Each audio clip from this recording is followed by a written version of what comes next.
How's it going, everybody? This is the Nitty Gritty. We are back with another episode, and we are here, Leonard and I, to entertain you on the exciting world of referees. Please don't turn away from this video. We're going to make this an exciting conversation, right, Leonard? I think hardcore fans know how important the referee is. And I should say that this came about because when we were doing our Ranger Raw Spotlight video, we mentioned how he accidentally hit Tommy Young with a flagpole getting into the ring. And then that led into a sidebar about Tommy Young, who I'm sure we'll talk about more later in this episode. And then we said, hey, let's just talk more about referees because they are a very important component of any match. Absolutely. So just very briefly, I'm sure everybody out there watching this video knows just about what referees do, but we're going to talk about that anyway. So, they would communicate with officials behind the scenes, obviously. They'll usually be have an earpiece in so that they can communicate with whoever is back there, either a producer or Vince or Tony Khan or whoever it may be. They all absolutely have to have medical training because you never know what's going to happen inside the ring, whether it be to touch up a cut or address the talent. Maybe they need to communicate between the talents if another talent has done a spot which has knocked him out or has injured him very briefly. The referee would need to communicate with the other talent and let them know, hey, give him some time. A notable example of this is the Steve Austin-Owen Hart match, where clearly Owen Hart is, mugging to the crowd to give Austin some time in that match, after he had really injured his neck. So they would also need to know the structure of the match. They need to know where it's going, and they need to have the timing down. Those are all important elements. Leonard, did I miss anything? Well, just my thoughts on this is that referee is one of those positions where if you notice them, they're bad. The better they are, the less attention they draw. And as we talked about before, I've gone to several indie shows and I have my concession stand theory. Like, you can tell how good the promotion is by the concession stand. You can also tell how good the promotion is by the referees as well, which you can figure out in the first couple of matches. If you're at what Jim Cornette likes to call a quote unquote outlaw mud show, the referees are usually not trained referees. They're a friend of the promoter. There may be a wrestling trainee who hasn't started working in ring yet, Right. or they could be a guy who's injured, who's getting paid whatever for the night to work as a referee. And you can really notice that because, like I said, if they're doing a bad job, that's what you notice. And you'll get at these shows people who are out of position, they're in way of the action, they're anticipating, and they're not in the moment. Their counts are inconsistent, and they're staring at blatant cheating and letting it go when they're supposed to be distracted or looking elsewhere. So that's the, I guess the kayfabe component of being a referee goes. Right. And as you mentioned, there's a lot of extra in-ring stuff that they do. Especially, on the big time level, they are communicating with people in the back through an earpiece, which they're, doing now. Back in the day, they were still helping to communicate between the different guys in the ring. One thing, Aubrey Edwards, who I know we're going to talk about later, one thing I really noticed about her or when I was watching AEW, which I mentioned before, I was watching it early on, was the fact that there was a match where a guy gets thrown out of the ring. And I forget who the two wrestlers were, but she gets in the one guy's face real quick and chastises him and then flies to the floor, like jumps through the middle rope and flies to the floor to check on the guy on the floor. And then they immediately go to commercial. And, of course, I went, oh, she was telling the guys that we're going to commercial. Right. So they could, wait, don't do anything till we come back out of commercial. So I don't know if that was something that the referees usually do, or maybe she got a call that, oh, hey, we're going to commercial early or something like that.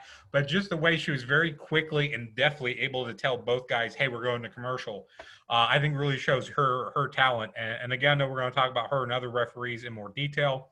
I would say of current referees, people working as referees today, she's probably my favorite because of just the way she's in the ring, we mentioned Tommy Young. I know we're going to talk about Tommy Young, but she reminds me a lot of Tommy Young in the way that she works a match, her facial expressions, her body language, the relationship she has with Chris Jericho in matches, similar to the relationship Tommy Young had with Ric Flair. And again, that's something I want to talk more about later. But again, referees are one of those things I don't think you think about unless they're bad or storylines, dictate for them to get involved. And we're going to talk about some of those as well. Right. And, I when you kind of touched on your answer to this already, which is, what makes a good referee to you. And you mentioned Right. some of those points already. And I like a referee that adds legitimacy to the match. I don't want the referee to just be a prop. Now, you had talked about the less you see them, the better they are. And I tend to agree. I would just say, and this will kind of go into another point, which is I like to know who the referee is. I like when they have a name, and I agree with you about Aubrey Edwards. I think she's great. I think it's too early. Like, if we talk about some of our favorite referees later, I think it's a little bit too early for me to put her on that list. But I think she's wonderful. She's on top of her game. She's always, you need to be, as Jim Ross would talk about in his podcast, you need to be right where you can see both shoulders. You need to add legitimacy to it. You need to be on top of everything. You need to have a good count. I think that's a very underrated thing, is whether or not you have a good count. We'll get into more of that. But you talked about facial expressions, which I agree with also. I think that's a big component. You want the referee to have expression. You want the referee to make their presence known when it needs to be known, enforcing the rules and whatnot. But you don't want them also to be too involved in the match. There's plenty of matches with good referees that, sometimes they'll get too involved in the match and you want them to just kind of get out of the way for a little bit. But, I want to go into the current state of refs here. And now, before you do that, I do want to mention that you mentioned knowing the name of the referee. And this may be something you might mention in this, because I know I've heard that Vince McMahon no longer wants the referees to be named. Right. But I've mentioned this to you, and we might do a show on this at some point, is fantasy wrestling. There's two types of fantasy wrestling that's out there. One is where you create your own character and that you write matches and promos with other created characters. And the other is more like fantasy football or fantasy baseball, where you're drafting guys and you're getting points for them winning matches on TV, or you're creating fictional cards that people are voting on. And right now I'm doing kind of a hybrid of those two ideas, where we're drafting people from throughout wrestling history, but then we're writing our own fictional shows, promos, matches, cards for those talents. And we get so many roster spots. And a couple months into me doing this, I found out that I wanted to name my referees when I was writing the matches. Like, I wanted to say who the referee was, because to me that was important, and who I assign referees to. So I cleared 3 roster spots, and I actually am using Aubrey Edwards, Tommy Young, and Joey Marella. And the reason I took Joey Marella is because Gorilla Monsoon is my play-by-play man, and Joey was Gorilla's adopted son. But when I write the matches, I put which referee is doing what matches. And Tommy Young usually does my title matches. And Aubrey, for whatever reason, usually does my openers. And Joey Marella winds up doing the tag matches a lot, just because that's where I slot them. But I like the idea of being able to name them and to inject their personality, because I find if in my head Tommy Young's the referee, that match is looking different and what he's doing is different than if in my head Aubrey Edwards is the referee. So that might be getting a little too far out into the geeky weeds for some people doing that fantasy wrestling. But when you mentioned being able to name the referees, after a couple of months of just writing, the referee did this and the referee did that, the referee makes the count, I was like, I want to be able to name them. I want to be able to see them in my head. So that was very important to me. Right. And, I think it's similar, I mean, if we're agreeing that a little athleticism goes into pro wrestling, that, when you have a good referee, a referee that can do their job and do it well, it adds a little bit of, big match feel to certain matches, because that this referee is doing that match. And you mentioned the referees not having a name, that Vince doesn't want any of them to have a name. I hate it. I really hate it. And I also don't think it helps the referees today that are currently working for the company. They just released during COVID, they released Mike Chioda after many decades of working there, which is a shame because he's great. And now they have guys, and like I kind of give them, little personalities just on my own because I don't know who they are. Like, so often these guys, like, they clearly go to the tanning booth too much. Like, that is clearly a problem, or they want to be wrestlers. You could tell they try to jack up in the gym. Like, you didn't have to worry about that with Earl Hebner. There's one guy that looks like Drake when he was on Degrassi. That I call him Drake, like, because that's what See, he you're looks like. fancy booking in your head now. You're because giving. They have to have, like, the fact that they don't have personalities to me is so stupid. Like, I don't understand it. Because it's not only the referees, they've also really kind of scaled back on time limits and rules, and like, it's too polished. It's too, I don't sugarcoat Too it. choreographed. It's too formula. Yeah. Yes, We do exactly. X, Y, Z every time out. Which is great. Which is why what I love about AEW. We mentioned Aubrey Edwards, but there's Paul Turner and what's the one guy's name? His last name is Knox, and Earl Hebner actually works for AEW now. So like, they give their referees name. They have that old school feel. They want it to be looked at in more of an athletic way. And I like that because it gets me more into the action. And I know that WWE has a female referee, but I don't know anything about her. Unlike Aubrey Edwards, and I didn't notice her because she was a woman right away. I noticed her because it was like, oh wow, I really like what she's doing as a referee. But again, the fact that WWE she doesn't hold a candle to Aubrey Edwards. I know she does. We talk about how I'm not really watching a lot of the current product, but I have seen her. But the fact that they have a female referee and they're not drawing any attention to this fact that they're using a female referee, considering how much attention they draw to everything else every time. It's the first time that a woman, stood up and walked out, on Raw. It's the first time that a woman stood up on a turnbuckle on Raw. They always point out the first time anybody does anything, and I'm not belittling that. I'm just saying that if you're calling out every first thing, every notable thing that your females do, and you should be calling attention to that, but you don't call attention to the fact that you're using a female referee, including in male matches, I think there's a miscommunication there, or you're losing something there.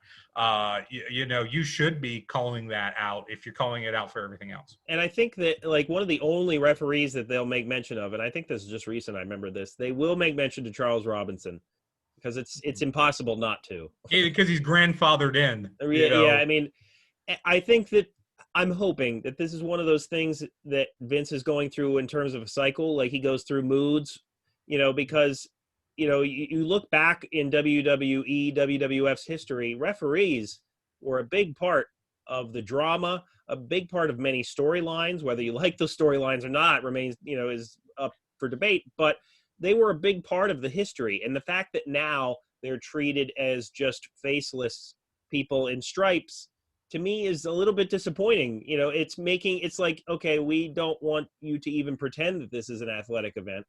We just want you to know that this is a choreographed theater, so I think it does take away from some of the action, that's, just me. But so let's talk about, I mentioned some of the storylines. Let's talk about referee involvement in some of the storylines.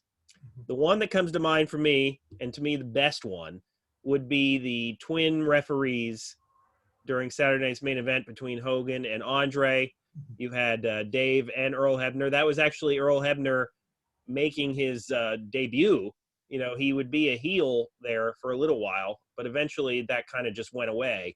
But to me, that's one of the best uses I can think of a referee being used in a weird, kind of underhanded way like that. But it's happened so many times throughout the years. So Leonard, we don't have to go through all of them, but Sure. what's one or two that you like? Well, to mention that, that was probably the first time that I, as a kid, first noticed a referee or cared about the referee. I would have been 9 years old. I remember watching it live, and I remember seeing that happen. And again, as a kid, I was like Hulk Hogan. I was like, how do they do that? Right. How are there two of them? Of course, twins. Again, I was like 9, but people, over the past few years have hated the fact that, especially WWE has gotten more soap opera, and how Stephanie McMahon wants everything to be like a soap opera. Well, tell me what is more soap opera than secret evil twin brother? Right. What's a more soap opera storyline than that? And that's you can only pull that one time, because then the guy exists. Right. So I think that they pulled that at the exact right time, Oh, because yeah. it was the perfect end of that rematch between Hogan and Andre, and it was the perfect turn into WrestleMania 4 to set up the tournament, and how you get the belt off of Hogan without really getting the belt off of Hogan, and Right. to move it to Savage. So I thought, that was an amazing one, and that was the first time I really noticed referees. Two other big storylines that I can remember involving evil referees, and they're kind of similar, is with Teddy Long and with Dangerous Danny Davis. Teddy Long was working as a referee who was always seemed to kind of favor the heels, until he wound up throwing a match for the Varsity Club to get the tag team titles off the Road Warriors. And how else are you going to get the belts off the Road Warriors? Is with a crooked referee. And then from there, he became a manager. And if you want to talk about any former referee who has gone on to do more and bigger in wrestling, Teddy Long's at the top of that list. Yeah. And then Dangerous Danny Davis, this was before Teddy Long. Same thing. He was leaning towards the heels. And then he helped the Hart Foundation get the tag team belts off of the British Bulldogs. And then from there, Danny Davis actually wrestled. And if you go back and you watch some of those matches, he had nuclear heat. People hated the crap out of Danny Davis. Yeah, absolutely. And he had such, he was great too. Like, he was such a chicken shit heel, but very smarmy. He had that weird outfit with all the stripes over it. Like, it was a full bodysuit with stripes in odd places. and just was fantastic in that position. I told you that the 3 referees that I'm using, if I ever would go to a 4th referee in that fantasy wrestling, it would probably be Danny Davis, because he's one of my all-time favorites, and because of that. So I've got another one I want to mention, but I'll throw it to you, back to you on those 2 or any others that you want to mention. Well, I mean, there's really, I don't know if there's another specific storyline that comes to the top of my head, but I mean, they've been used so many times. Scott Armstrong was used, as a cheating referee, and what's the name? Brad Maddox, right? Yes. Yeah. He was used as well. I don't know if it's one of my favorites, because I think it was overused, but I think it was a cool idea. If it would have been used shorter, would be Nick Patrick in the NWO. Oh, yeah. I mean, I think that they went on with it too long, but I liked the fact that the big heel faction taking over the company had their own referee in their pocket. Yeah, and he grew an evil goatee during that period, Yeah. which you have to do if you're turning evil, which is great. And I remember when they were doing like the empty arena NWO matches in black and white, and he had a mask on, or was it like a paper bag over his head, or it was something. He was covering his face somehow in a very ludicrous way, even though everybody knew it was Nick Patrick, which was hilarious. And I had him on the list, and I also had Charles Robinson on the list as Little Nate when he became Ric Flair's personal referee, and he cut his hair to look like Ric Flair's and dyed it to look like Ric Flair.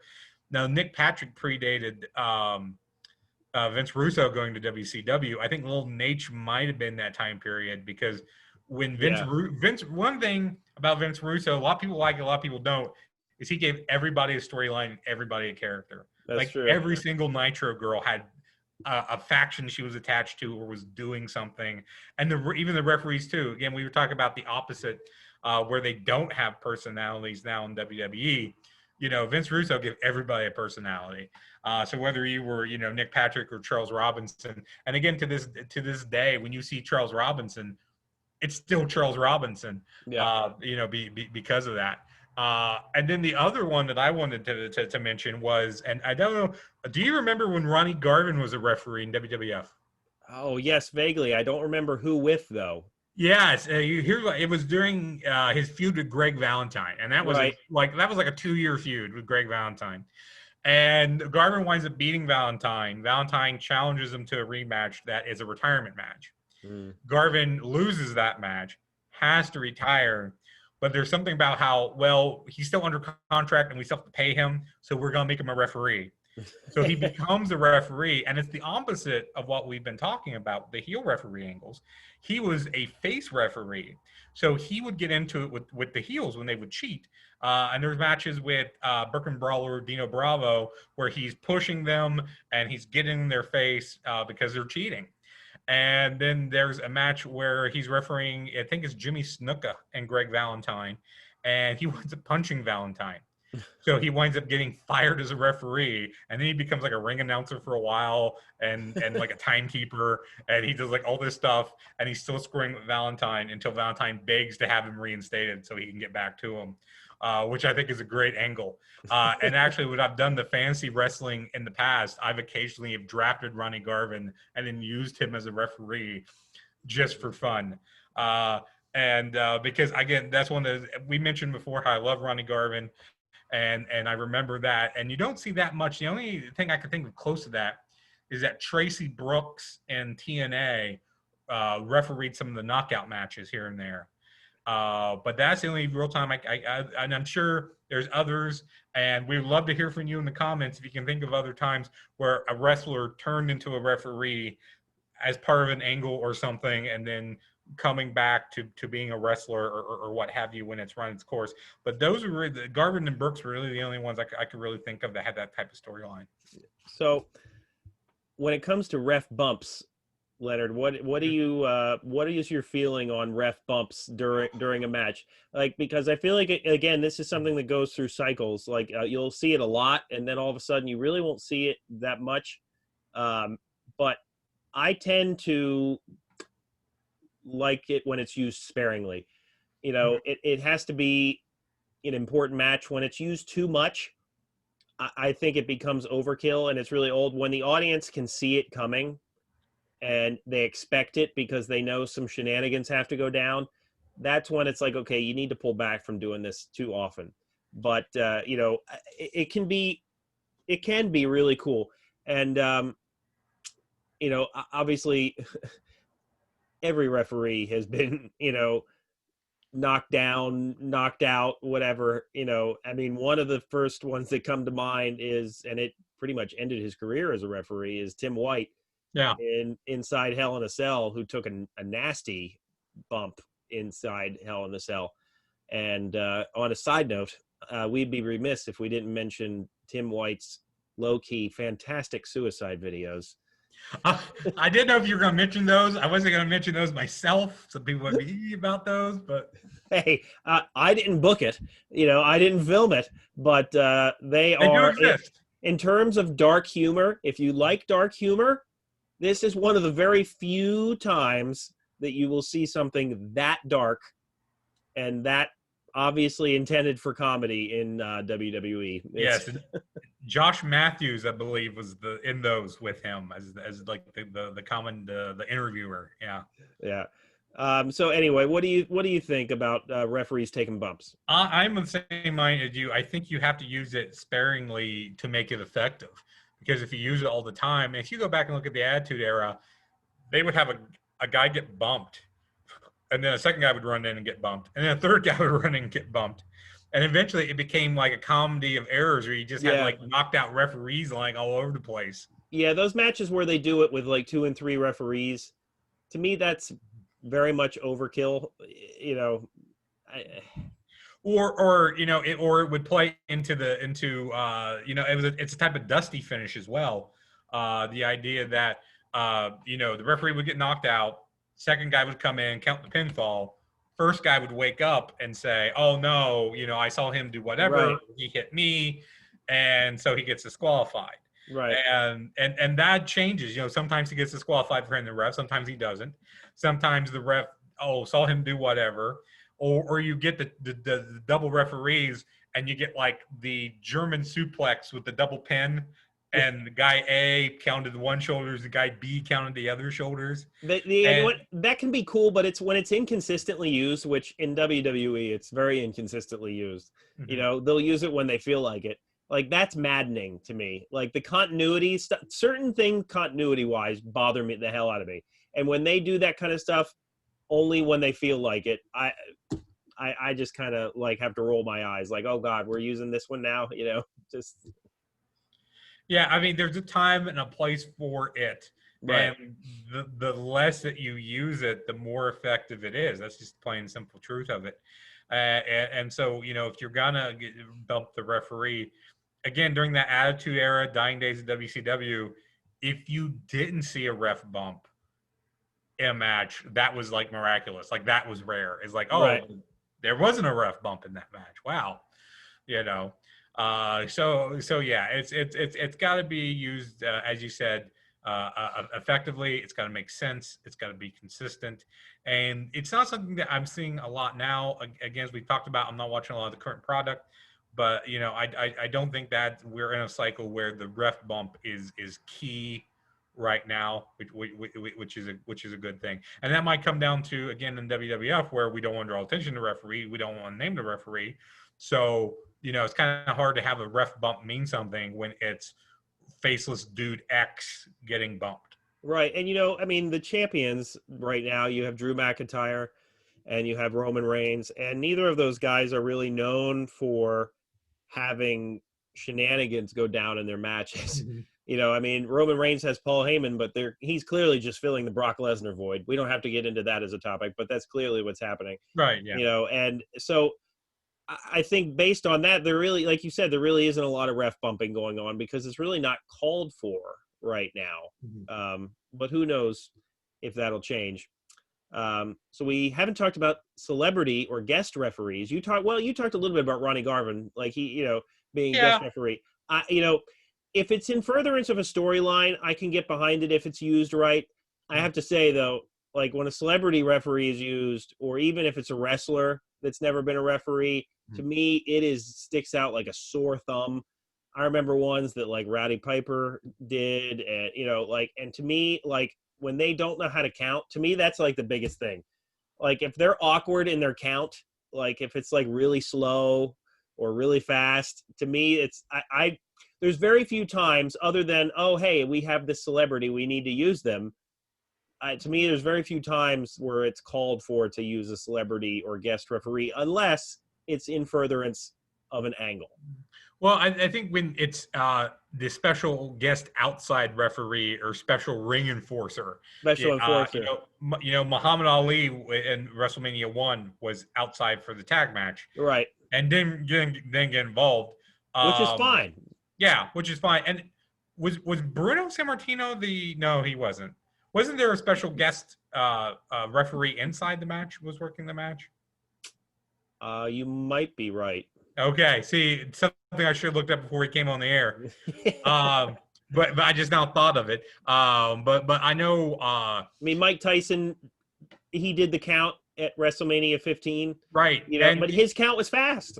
Yes. Yeah. Well, I think it was supposed to be. And again, he was the outside referee, and the ref got bumped, and he came in to do it. Right. And interesting note there was Mike Tyson was supposed to have been at the main event 3, I believe it was. We were talking about main event 1 earlier to do Savage versus Hogan, but that was when that was like something like weeks.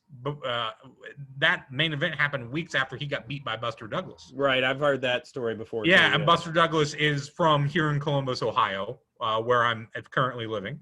And that year that he beat Tyson, they do a butter cow at the Ohio State Fair every year, and something else made out of butter. And they had a butter Buster Douglas statue that year at the Ohio State Fair. And my joke is, and then he ate it. Right. Well, this episode took a took a hard turn. right turn. Yes, but anyway, Buster Douglas wound up being the special guest referee for that main event, and I know Right. Bruce Pritchard has talked about that on a podcast. Yeah.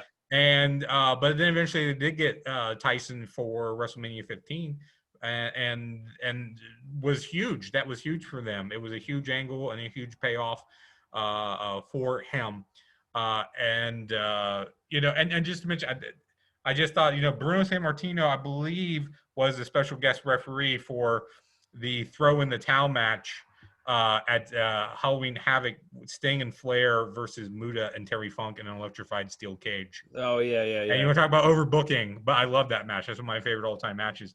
But again, sometimes you'll see that. You'll see an old wrestler get called in to be a special guest referee for something like that, or different things. And again, if you're going to have them outside, like a lot of times at WrestleMania, the celebrity is the ring announcer, is the timekeeper, and that's fine. Enforcer. Yeah, but they don't need to be the ref. Yes, the main referee. Yes, yeah. Right. Yeah, I mean, and like going off onto the side here, like we're talking about slow versus fast counts. To me, the count is such an important thing. You have to be able to do that correctly, and you kind of have to do it. And this may be demanding, but like you kind of have to do it the same way each time, and you really need to make it dramatic. And like if you go back into some of the old wrestling, like really old NWA or AWA, I don't know who some of these referees are, but when you would get some of those real older gentlemen in there, and they would have to get down on their knees and they would have to do these slow plotting counts, like to me, it is just maddening to watch some of those matches. Looking it up on my phone, Patterson was the guest referee inside the ring for the first WrestleMania. Let me correct that. Sorry, go ahead. I feel like he had to like maintain order with Mr. T. I could be wrong about that. I feel like there was a reason there was something there with that. Yes. Yeah. But yeah, so we'll go into some of our favorites. Leonard, do you have 3 favorites? Oh, well, we talked about a lot of them. Like I said, Aubrey Edwards is probably my current favorite. I would agree with you there if we're doing it that way. Yeah. Yeah. Tommy Young, we talked about this a little bit before when we talked about Tommy Young, but to reiterate, you want to see the best of the best. Watch like a Ric Flair title match with Tommy Young as the referee, and watch Tommy Young. Watch his body language, watch his facial expressions, watch how he moves. And what was really great was how Flair would bring him into the storytelling.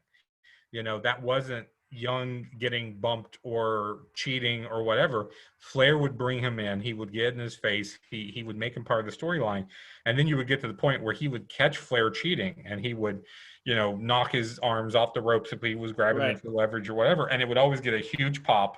And it was a spotlight like any of their spots they were doing in the match. And so that relationship, again, I've never seen a wrestling referee relationship like Tommy Young and Ric Flair had. Chris Jericho, Aubrey Edwards, I said, had that a little bit from what I saw when I was first watching AEW.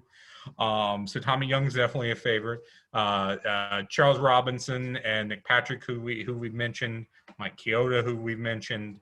Yeah. Joey Morella, who I mentioned earlier, very underrated. He's definitely among the underrated ones. For sure. And was very well liked from everything I've read by the guys in the back. They considered Joey one of their own. Danny Davis is a great referee. If you watch him, straight, like he's in there straight and plain. He's doing a great job. Teddy Long was good when he was a referee. We mentioned him. Yeah, Bill Alfonso. I don't think we've mentioned Bill Alfonso. We have not, no. He's a good referee. Of course, he wound up going the manager route as well when he was part of ECW. Yeah. But he was a very solid referee as well. If we're listing underrated ones, I would also put Jimmy Corderas on there. Yeah, Jimmy Corderas. He was certainly an underrated one. Mm-hmm. If I had to list an all-time favorite, I would have to list Earl Hebner. Because to me, he represents so many big matches, so many iconic moments. And to me, nobody counted better. Like, I mean, his hand was almost like a rubber band. Like he was able to go down there and you felt the drama with each time he went down to count. And, you mentioned Tommy Young getting Ric Flair's arms off the ropes or whatever it may be. Mm-hmm. Like there were so many occasions where you would see Earl Hebner kick somebody's arms off the ropes, and like he was so expressive inside the ring, and like when he needed to be. There were times if you didn't want him to be that way, if you wanted him just kind of fade into the background, he could do that too. But he was really good at being expressive when it called for it. And like I felt like they used sparingly the times where he would have to push the guy back and get involved, and he would get really angry. That to me, that was always really fun to watch. Mm-hmm. His son is very good. He wouldn't be one of my favorites, but his son is very good. Mm-hmm. And I would also list, as you did, I Mike Chioda would be on my list for sure. He's, in terms of like a more modern era of wrestling, he's, to me, one of the guys that have been at the top of his game. And Nick Patrick, I mean, these are all those three guys like are very consistent and very much representative of so many big main event matches, and they add to the athleticism, add to the authenticity, the legitimacy of the contest itself, in maintaining kayfabe and, really making sure to accentuate how important the match is. Mm-hmm. And I was also looking up, Bruno Sammartino was the special guest referee for what was known as the Thunderdome cage match. So I did get that one correct. But yeah, I think we've probably named every significant, referee out there. I'm sure in the comments someone might say, "Oh, hey, you forgot this person." The only other name I can think of, there's two other names I can think of that we haven't mentioned off the top of my head. One is Marty Elias, because he was the blurred face referee when when they showed the matches on Impact where the Hardy Boys went down to, I believe it was Mexico. Oh yeah, and they were wrestling down there. So he became known as like the blurred faced referee. And then this is obscure. This is rare. If anybody knows this guy, will be impressed. Jimmy Red Shoes Dugan, who was known for wearing red shoes in the ring, hence the nickname of Red Shoes. And the reason I know about this guy is that there is a song, and I forget the name of the band, and I feel terrible that I forget the name of the band because I wasn't planning on talking about this. But they have they had an album that was all wrestling related songs, and one was about Chavo Guerrero, Chavo Senior, and it mentioned Jimmy Red Shoes Dugan in the song, and so I looked the guy up to see who he was.